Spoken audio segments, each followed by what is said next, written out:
Como é possível o período em que eu mais estive rodeado de pessoas ser também o período em que eu mais estive sozinho?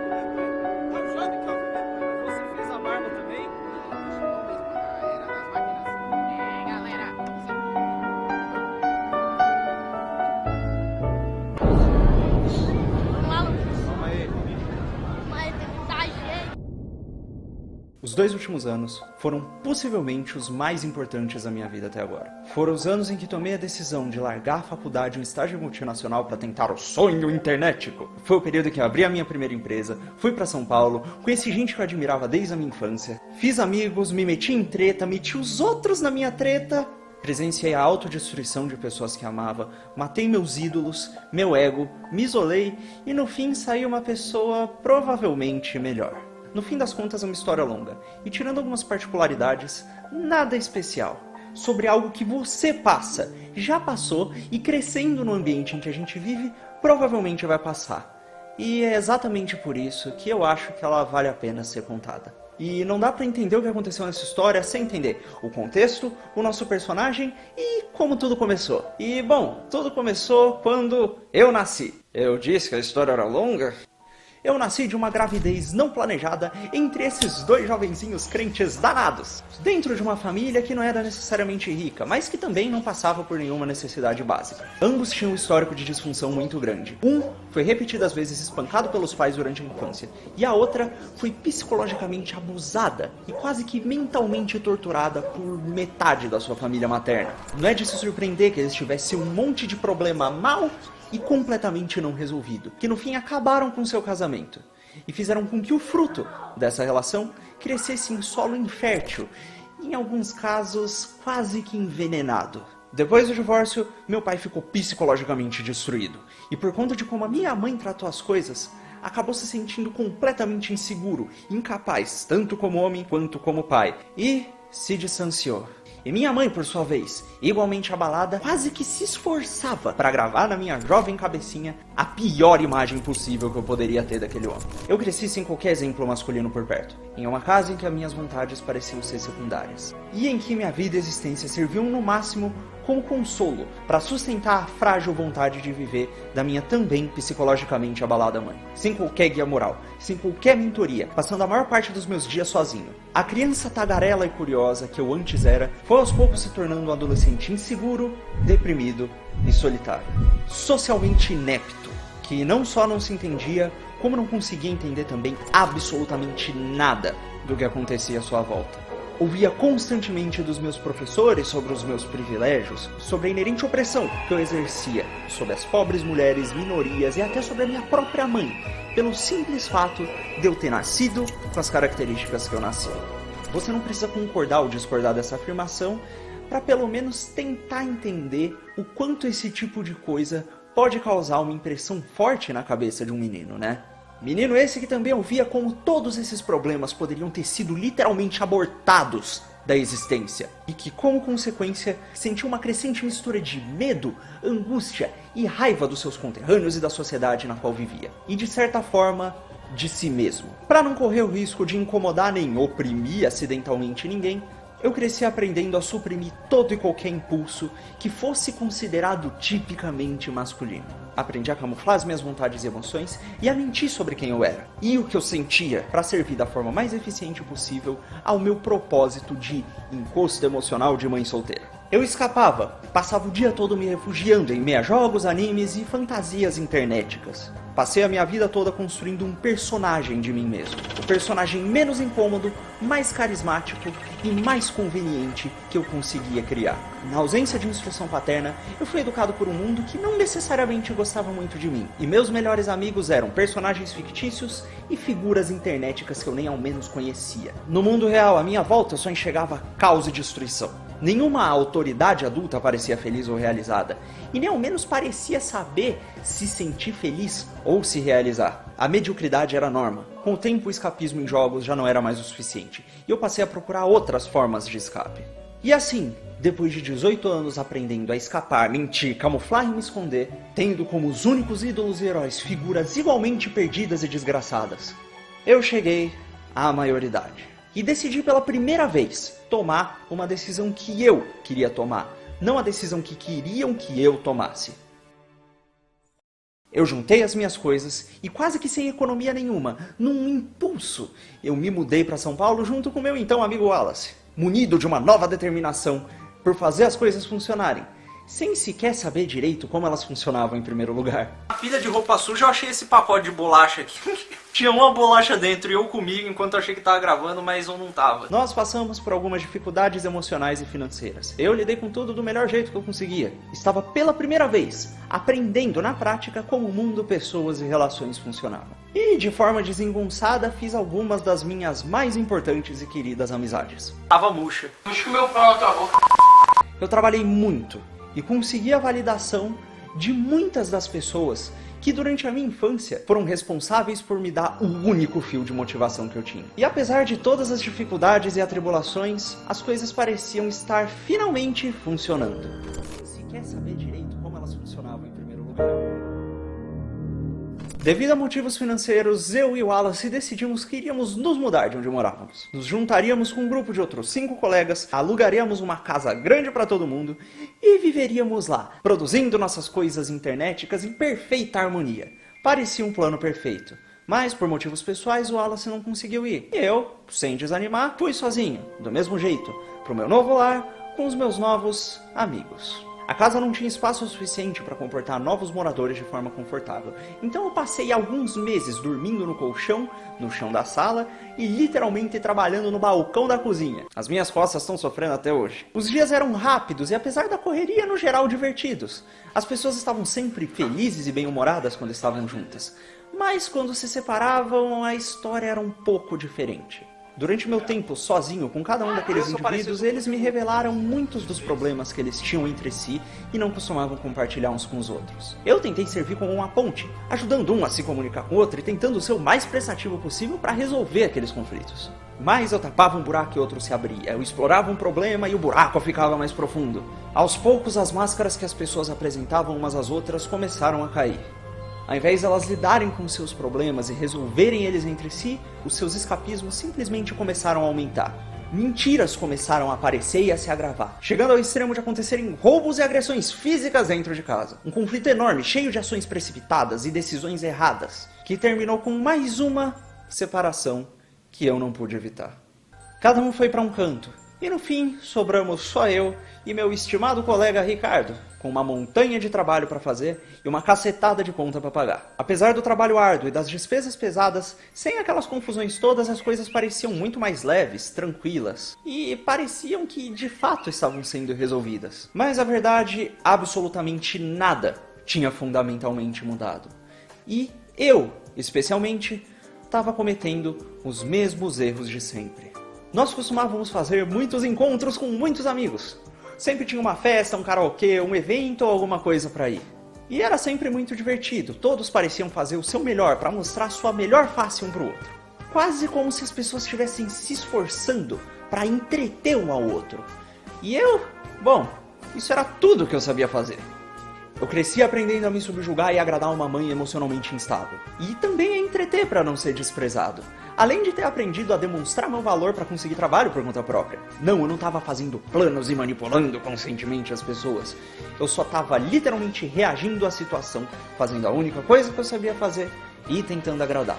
Isso gerava conversas muito engraçadas, muito divertidas, nas quais nada de valor normalmente era dito e nenhuma conexão era realmente feita. Eram dias muito divertidos, repletos de risadas que terminavam com uma sensação esquisita de cansaço. E apesar de jurar de pé junto que amava aquelas pessoas, os momentos em que eu mais me sentia em paz eram os momentos em que eu mais estava sozinho. Era quase uma sensação de alívio. Aos poucos, eu me peguei tentando me isolar. Eu acordava antes de todo mundo e ia dormir antes de todo mundo se reunir. Criava mais trabalho do que eu precisava pegar. E sem perceber, fui me desgastando cada vez mais. Porque toda interação requeria um esforço. E toda vez esse esforço parecia aumentar. Comecei a participar de algumas coisas que eu não realmente concordava e a tolerar coisas que eu realmente não tolerava, enquanto aos poucos comecei a me tornar cada vez mais parecido com algo que eu definitivamente desprezava. Não, eu não estava me interagindo e conectando, eu estava só administrando. Eu não respondia sinceramente a perguntas em conversas. Eu simplesmente tentava resolver problemas da forma mais eficiente. Era tudo de certa forma calculado, mas ao mesmo tempo estranhamente impulsivo. Eu estava o tempo inteiro rodando uma equação que tentava agradar e tirar a satisfação máxima do maior número de pessoas possíveis, enquanto eu afastava o menor número de pessoas que eu conseguia. E isso criou um ótimo personagem, que divertia em qualquer conversa e animava qualquer festa. Mas ao mesmo tempo, criou também um péssimo amigo. Amigo vem do latim amicus, que é derivado de amare, que significa amar, que sentimos ao perceber manifestações de coisas que nós valorizamos em outras pessoas. Mas o que é que aquelas pessoas manifestavam? O que é que eu podia dizer que amava nelas? E o que é que elas podiam dizer que amavam em mim? Não é como se as pessoas fossem carrascos no mal e que cuspiam em pessoas e chutavam animaizinhos na rua, não. Mas em muitos casos, quem eu era e o que eu representava era uma manifestação do extremo oposto do que aquelas pessoas promulgavam. E o que elas promulgavam, como consequência, muitas vezes era o exato oposto do que eu acreditava ser certo. E se no nível fundamental não valorizávamos as mesmas coisas, como podíamos chamar-nos de amigos? Piadinhas engraçadinhas são divertidas e conversas divertidas entretêm. E a gente tinha várias dessas. Mas será que era só isso? Na minha cena por resolver problemas e agradar o maior número de pessoas ao mesmo tempo, eu me cerquei de pessoas, sorrisos, validação e uma espécie de afeto que eu nunca tinha sentido antes na minha vida. Era recíproco e ao mesmo tempo era um ciclo. Nós trocávamos estímulos positivos para agradar os egos uns dos outros de forma superficial. Amizades reduzidas a trocas frias. E pessoas reduzidas a meros dispensers de dopamina, de validação e prazer instantâneo. Parece muito prático, se não fosse muito destrutivo. Porque nesse ambiente, o que acontece quando uma pessoa começa a demonstrar um comportamento tóxico, problemático e até autodestrutivo? Para não causar problemas maiores, esse problema é completamente ignorado e disfarçado, varrido para baixo do tapete com alguma piadinha, ou até mesmo confortado. Se você estiver triste, uma legião de pessoas vai se apresentar para tentar te confortar um pouquinho e anestesiar aquela dor. Mas uma anestesia não é um remédio, e apesar de aliviar momentaneamente o problema, não o resolve. Enquanto a pessoa que o sofre tende a necessitar e depender cada vez mais daquela anestesia, daquele alívio instantâneo e superficial. Até que esse problema se torna um problema tão grande que é inadministrável por qualquer um dos anestesiadores. E começa a causar problema para o círculo todo. Nesse momento, acontece uma quebra.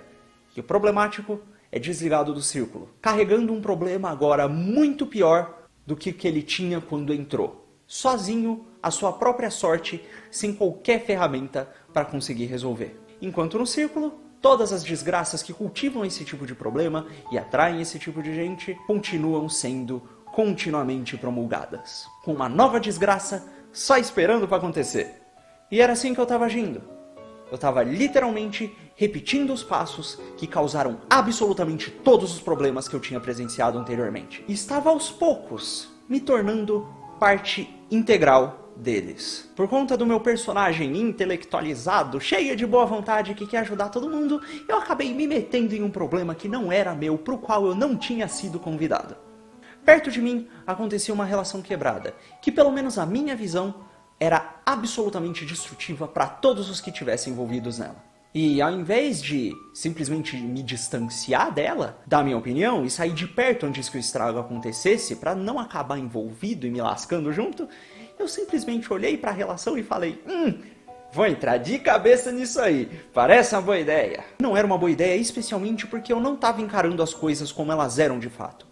Porque me doía encarar as coisas como elas eram de fato. Me doía encarar a superficialidade de todas aquelas relações e a real intenção por trás delas. Principalmente quando elas envolviam pessoas que eu admirava. Eu não tinha encarado as coisas como elas são e eu não estava encarando as pessoas como pessoas. Eu estava encarando tudo como pequenas variáveis em mais um grande problema a ser resolvido. Eu comecei a entrar cada vez mais fundo, a inverter meus valores para me encaixar melhor, a criar joguetes verbais para justificar situações injustificáveis e resolver situações irresolvíveis. E quando eu cheguei no fim da linha, ao invés de me dar por vencido, eu simplesmente fabriquei sentimentos que não existiam para justificar os meus próximos avanços. Porque na minha cabeça, aquela era a forma mais eficiente de resolver aquele problema. O que eu fiz foi absolutamente desumano e uma completa traição contra qualquer resquício de confiança que aquelas pessoas pudessem ter em mim e uma completa traição contra qualquer confiança que eu pudesse ter em mim mesmo. Isso porque, na minha fuga da manipulação que eu sofri da minha mãe durante a minha infância, eu acabei me tornando eu mesmo o manipulador. E na minha obsessão por ter qualquer proximidade, a qualquer custo, eu acabei me distanciando de mim mesmo. Pelo simples medo de ficar sozinho, eu terminei verdadeiramente solitário.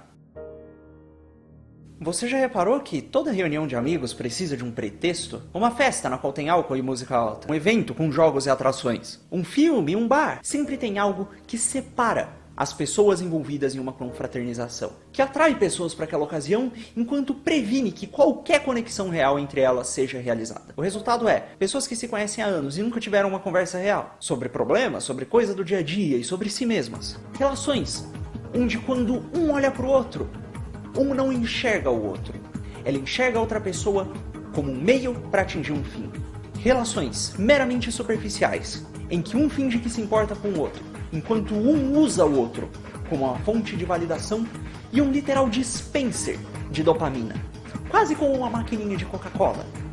Na maquininha você coloca o dinheiro e sai um refrigerante, na pessoa você coloca um elogio, um agradinho, um pouquinho de validação do qual você sabe que ela precisa, e ela te devolve a validação que ela sabe que você precisa, e é uma troca voluntária maravilhosa. Sorrisos falsos, prazeres efêmeros, um simulacro doentio de carinho e proximidade, ao qual você se submete porque está tentando agradar, tentando ser legal, justamente porque precisa ser aceito. Ou porque você sabe que algumas daquelas pessoas podem lhe ser úteis e você tem medo de desagradá-las. Sempre tem pelo menos um motivo frio e egoísta que alimenta esse tipo de relação. E não importa qual seja ele sempre termina, em último caso, aprofundando ainda mais a separação que existe entre essas pessoas. Pensa bem. Você não sorri e é legal só para agradar uma pessoa que você realmente ama quando essa pessoa está fazendo mal a si mesmo, se autodestruindo. Nesse caso, ser legal só evita o seu desconforto às custas de aprofundar o problema que a outra pessoa está sofrendo. Pense em casos como, sei lá, um usuário de droga, um amigo muito querido seu está usando crack. Você não fala, ah, que legal, crack, tá de boa, só para agradar. Porque você sabe que evitar o desconforto de confrontar o seu amigo só vai piorar o problema dele. E vai acabar te tornando parte responsável por esse problema. Quando a aparência de felicidade se torna a norma no lugar da felicidade. Quando ser legal se torna uma virtude maior do que ser sincero, absolutamente tudo é invertido. Emoções reais se tornam incômodos, a tragédia se torna comédia. E no fim das contas, a máscara que você criou para se apresentar no teatro decadente que são suas relações, acaba se tornando quase que indistinguível da pessoa que você acha que é. E aos poucos, toda a sua vida começa a se basear em torno da mentira que são suas relações. E absolutamente tudo perde completamente o sentido e se torna vazio.